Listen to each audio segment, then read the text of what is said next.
Woo! What's going on, guys? Holmes Form coming at you today with a video. Still no clap. The shoulder's still jacked up. But yeah, man, thanks for coming in, guys. We're going to talk a little bit about DJ Reader. It's a big shout out to Detroit Lions nose tackle DJ Reader. You know who he is. 29 years old. About to turn 30 in July. 6'3", 335 pound. Guy that's been in the NFL for about 8 years. This is his 9th year. Started off in Houston, did like a 5-year stint there.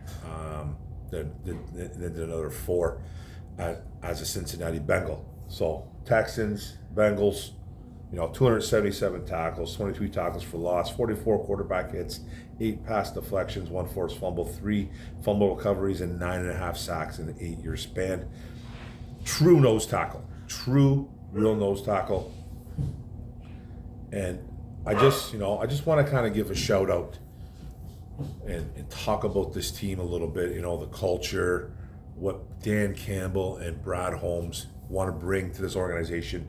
And I don't talk, like, if you guys are new to my channel, and if you're not new to my channel, you guys know that I don't really get into every single detail about what's going on with the Lions.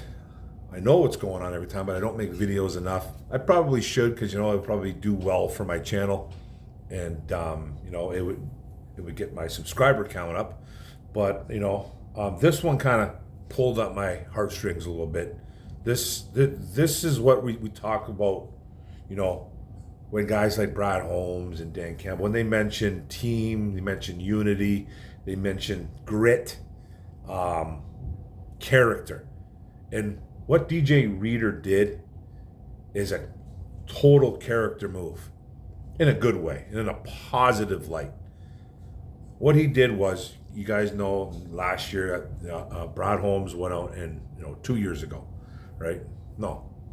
Last year, the season that just passed, drafted a kid named Broderic Martin in the 3rd round from Western Hilltoppers. Not a big name school. A couple guys came out of that school, but but it's a school that is not really super well known. Let's just put it that way. But if you're a college football guy, you're probably gonna know who this school is. Western Kentucky Hilltoppers, whatever they're called. Western Kentucky. I think I got that right. I could be wrong though. But the Hilltoppers, I know that's right for sure. But DJ Reader came in, and we drafted this kid, Broderic Martin, and he played 3 games last year for us. 3rd round pick. Brad Holmes went up and got this kid. Gave up a bunch of late picks to get him, 2 or 3 late picks to go up and get this guy. And if you know the story, if you heard the story from Broderic Martin himself, I believe there was a story last year he told after the draft. He was setting up a draft party, I think, in some type of hotel. They were going to have a party with some friends and some family, and they rented out a room, I believe it was, or some type of banquet hall. And he thought he was going to be like a day 3 pick. He thought he was going to be a day 3 pick, and they were just setting up. And he was in the middle of actually decorating the place and just setting it up nice and for the next day. He was doing this on day 1 or day 2, whatever it was, and he ended up getting drafted on day 2. Getting the phone call from Brad Holmes, and he's in total shock. Now, I think a lot of people can, and I know I was, but there was a lot of people that were a little bit shocked that Brad Holmes went up and kind of got a guy like this in the 3rd round. Brad Holmes likes to do this type of stuff, and we've had guys that he's drafted, and people are like, who? And then they've actually contributed that year or the following year. Meanwhile, he's only been, this is his 4th draft. But you guys know what I'm getting at. He was a guy that that a lot of people think reached for, and I'm still one of them. So this guy, he got drafted, Broderic Martin, Hilltopper. He got drafted Hilltopper. Thought he was going to go in day 3. Probably, I think he was projected for a day, round 5 or 6, whatever he was. Holmes went up and got him in round 3. Okay? He did 3 games for us, hit 3 tackles. Now, I really don't remember anything he really did last year. Don't really remember anything he did. I kind of remember it, and I think I'm a little bit mushy here. The brain's a little bit full of mush. But I do think I remember him versus the Raiders last year on the Monday night. He made one or two tackles. He only had 3 tackles on the year, but he only dressed for 3 games, 2 as well. And I could have swore he made a nice play in the run game. You know, and that's all we kind of really seen of Broderic Martin. And he's pretty much a healthy scratch the rest of the year. This is a kid that has gone, and I was going to do a video on this too, but I didn't. But this is a kid that has transformed himself into, like, he looks like a completely different person now. If that transfers onto the field, that's even great. That's even better. But he kind of went the Aleem McNeil way. You know, I saw what Aleem did. Aleem, you know, cut some of his body fat down, worked out, took the gym a little more serious, got that explosion, that speed as much as he can off the ball. And Aleem McNeil had a little bit of a coming out party last year. If he would have got hurt, I think he would have had a big year. But he had a pretty solid, good year. Aleem McNeil, he was a force on that defensive line as a defensive tackle.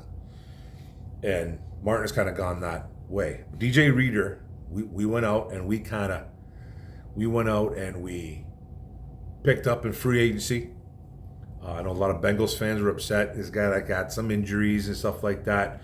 A guy that blew out both his quads in like 1 year, then 2 years later, or whatever it was, had some other problems too as well. Carted off the field, and since, you know, as a Bengal, this was a guy that literally came into free agency, and he was gonna get some money because he's a true nose tackle, and he's one of the best nose tackles out there. He just has had some injuries the last few years. But this is the guy that, you know, this is what I talk about when I talk about grit and stuff like that with this organization. You know, he came in unselfish. You know, you would think that a guy that blew out both of his quads, you know, he's going on 30 years old. He probably knows his time is kind of, you know, the window was closing a little bit there. He chose Detroit, or Detroit chose him. They wouldn't let him actually leave the facility without signing a contract, apparently. They almost like strong-armed him. So, you know, that's a little exaggerated, but man, they would not let him leave the building without signing a contract. They were bound and determined to bring this guy in. And now I know why. Not only is he a great human, and he's a great football player, but his character is top-notch. It's absolutely top-notch. He went out, and there was a quote from Broderic Martin, and you guys probably already know about this. I'm running my gums a little bit too much about it. This is a quote from Broderic Martin. I don't know what the question was, but this is the quote. He goes, "He, Reader, already watched the film on me and all that. He let me know what I need to do, what I need to get better on, and how I look at stuff. He's a good vet to have, a good person." Now, that might not seem like a big deal to a lot of people, you know, and probably like, "Mark, why are you making this video?" That's the type of camaraderie, that's the type of unity that this team is looking for. This is exactly what Brad Holmes and Dan Campbell talk about when they talk about on how they want their teams to be one cohesive unit. Of all the things that DJ Reader could have done, obviously he's taking care of his body. He's trying to rehab still. He's still coming off that injury. He goes out and he spends time and looks at a kid that's kind of similar to his playing style, very similar, in Broderic Martin, and goes out and scans this kid's tape and tells him how he can get better as a football player on the field. That right there, that makes me, it gets me emotional.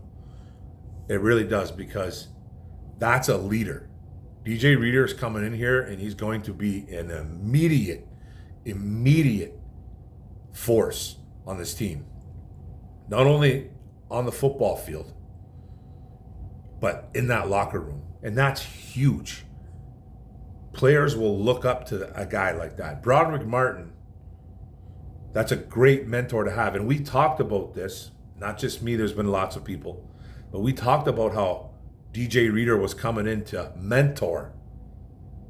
literally mentor Broderic Martin. Before all this even came out, because they're similar style. Broderic Martin, DJ Reader, if you've been following DJ Reader's career, even if you haven't, I'll tell you what type of player he is. He's a true nose, one of the best in the NFL. It's an underappreciated position. It's very underappreciated because it's not the sexy pick. It's not the guy that's going to get the sacks. It's not the guy that's going to rack up a bunch of tackles, make plays, bat balls down. It's just not going to be that type of style what position he plays. He's a guy that's going to take on double teams. He's a guy that's going to stuff the run at a very high rate. He's a guy that's going to open up lanes because of double teams. He's going to make that guy, left, right, whoever's next to him, better. Whether it be Hutch, Aleem McNeil, whether it be James Houston, whether it be anybody, whether it be like a Levi and Broderic if he's still on the team, or just anybody. He's going to make them better. And it's one of the most underappreciated positions in the NFL because you're not going to see his name on the stat sheet. You're not going to see DJ Reader, 7 tackles, 2 batted balls, a sack, 3 tackles for loss. You're not going to see that kind of stuff. You're going to see 1 tackle, maybe a batted ball. Like you might see stuff like that, 2 tackles. But he's going to be the guy that's actually creating the plays. That's letting these guys run around and make plays. Now, obviously, it's not all just DJ Reader doing everything, but you got to catch my drift a little bit. You guys know what I'm kind of getting at. He's a guy that just does the dirty work. He's the dirty work player, the underappreciated player in the NFL. I think the nose tackle position is one of the most important positions on the field from the defensive side. It really is. I played linebacker, and I swear, the friends of mine that played either DT or NT, nose tackle, I would live off those guys' behinds. I would live off that, where I could sneak in and make plays at linebacker. And it was because of those guys too, taking on double teams, keeping old linemen's head on a swivel, stuff like that, man, making my job a lot easier. Really, it's a really underappreciated job. And then when I hear stuff like this, like he went out and watched his tape, and he came in there and goes, "This is what you need to do, brother." It's phenomenal. It gets me a little choked up. Because it's fun to hear. It's great to hear. It's great to see, and this is what this team has been lacking since I was born. Honestly, I've never seen anything like this. And I'm not saying 31 other teams probably don't do this, but I don't follow 31 other teams. I'm not, I like my Giants. I'm not a huge follower of them as much as I used to be. I'm 24/7 Detroit Lions. I know other teams probably do something similar. You're probably going to hear, you might get a couple guys in here that say, well, you're not the only team that does this. But I haven't heard about anything like this in a long time. This is very unselfish. This is this is a sport full of egotistical maniacs.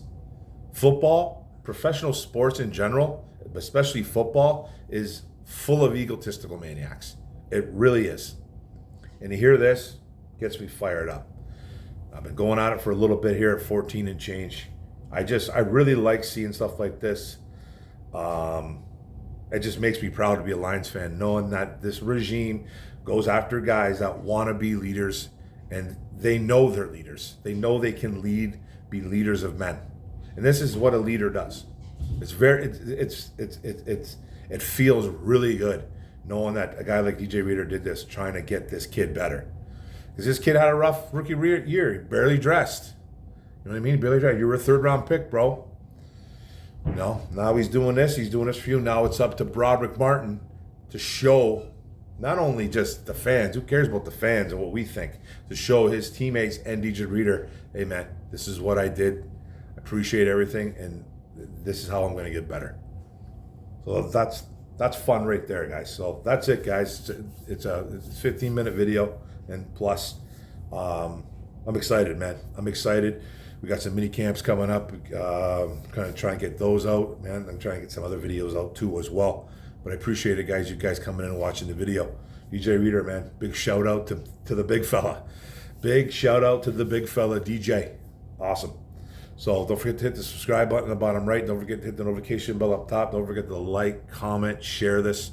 Appreciate it, guys. Detroit versus everybody. One pride. Let's go, baby. Boom.